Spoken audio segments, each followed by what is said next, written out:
In this video, I'm gonna teach you how to fix Project Sekai black screen. It's a very quick and easy process, so make sure to follow along.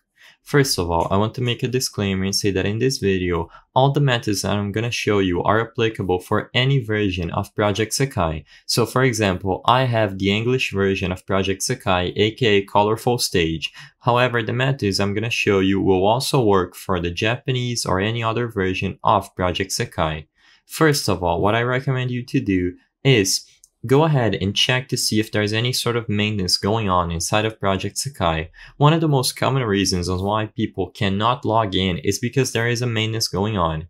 A great site or a great profile to follow if you wish to receive news about Project Sekai, including any potential maintenances, is this one, Project Sekai English Unofficial.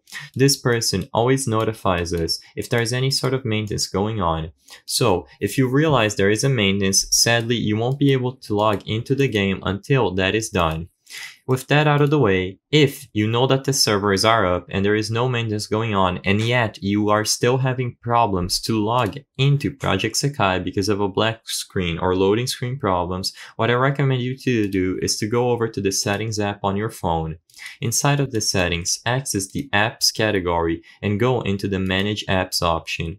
In here, look for the corresponding version of Project Sekai that you have. I'm just gonna look for Colorful Stage and open up the storage settings for the game.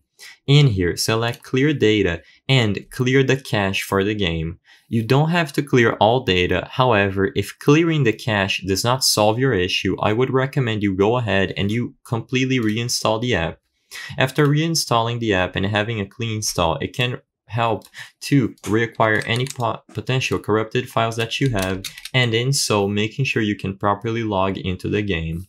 I hope I was able to help you on how to fix Project Sekai black screen. If this video helped you, please be sure to leave a like and subscribe for more quick and easy tips. Thank you for watching.